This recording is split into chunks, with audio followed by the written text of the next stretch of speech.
Welcome to Inside Out, the Elevate Your Leadership podcast, the space where leaders just like you come to sharpen their skills, expand their influence, and build a legacy of impact.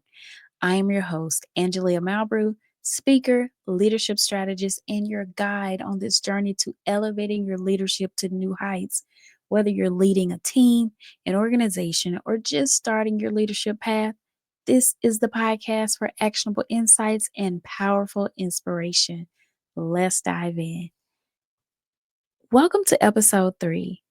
Today, we are going to talk about something that a lot of time gets looked over. A lot of times it gets scratched from the surface, even though it's there in plain sight. But let's talk about effective communication for leaders: listening, speaking, and understanding. So, this is one of our most critical skills. One that I feel every leader needs is effective communication. The impact of communication in leadership can either help your team or hurt your team. Clear communication fosters trust, alignment, and action. Because let's face it, no one wants to be on a team where they can't trust their leader, no one is in alignment, and action isn't being taken. Or should I say, the right actions aren't being taken. Your words can inspire or discourage. Choose them wisely.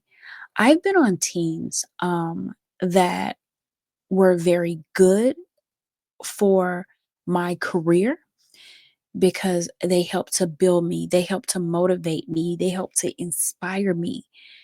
And I've also been on teams where I've had managers that it was almost to the point where I resented working there because I didn't have the support.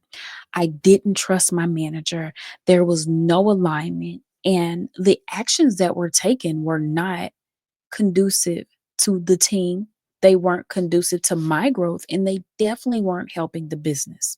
So, being intentional about the words you use, the way you talk to your staff, the way you make them feel, um, it has a lot of weight and it carries over.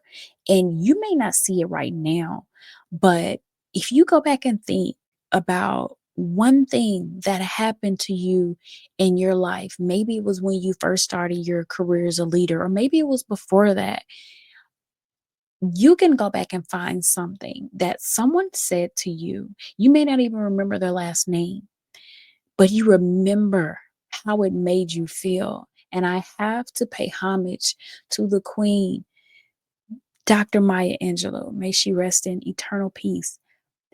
But it was her quote that helped me to see things a different way when I worked for one of the companies I worked for years ago. And I absolutely resented this job. And I hate to say it, but it was just a job and it didn't make me feel happy to be there. I was not happy about, the management staff because they didn't care about us. They didn't care if we were okay. It was never a conversation where they came to us and they wanted to know how we were doing. It was always, you guys go do this and you guys go do that. And there was no team camaraderie. It was literally a place to go clock in and clock out. And I promise you, I cried every day in the car before I went into this place because I felt stuck. I felt like I had failed myself. I felt that my career was over before it got started because I'm like, okay, I can't even put this on my resume because this place is so bad. And it wasn't the company.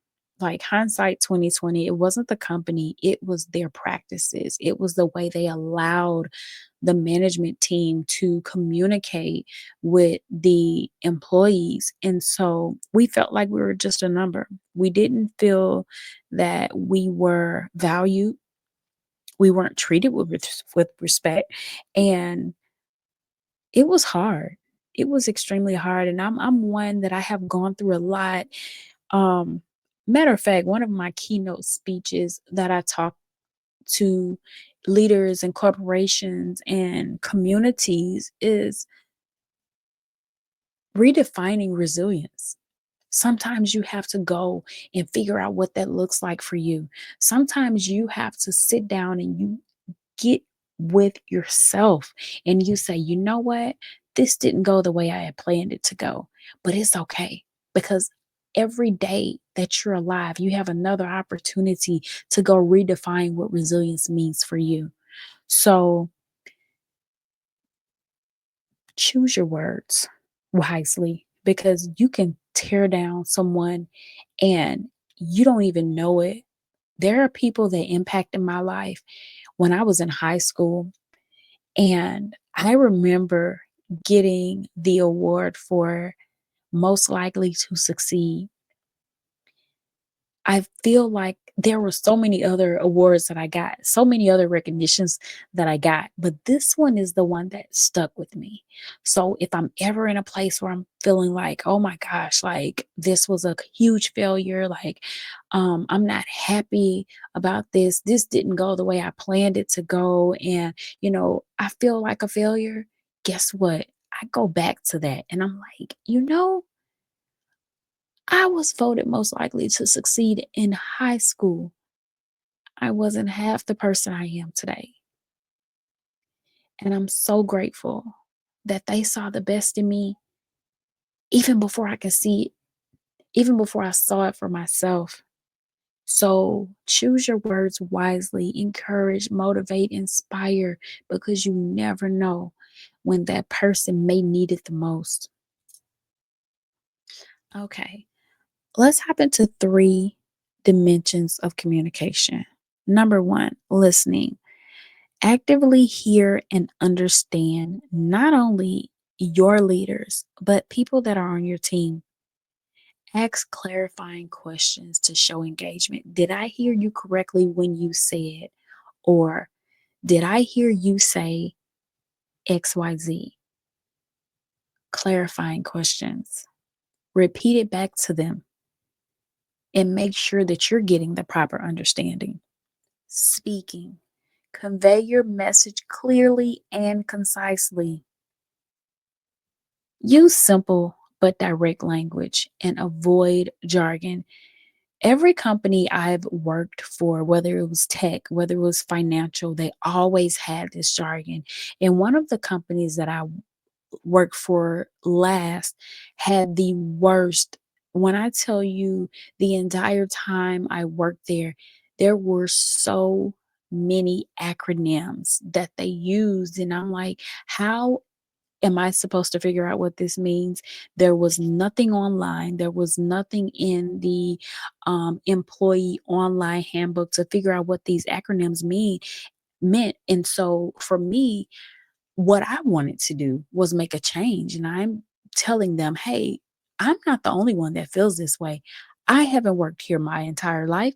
I'm just coming into this thing. So I need to understand what you guys are talking about. And so when new people came in, they had the same problem. So make it easy for people to communicate with you. Make it easy to understand. If you're going to have a ton of acronyms, put it somewhere online where people can understand what it means and they can effectively communicate with you when you're in these meetings and everybody's talking and you can't just raise your hand and say, hey, can you go back to point number three because you have 100 people in the meeting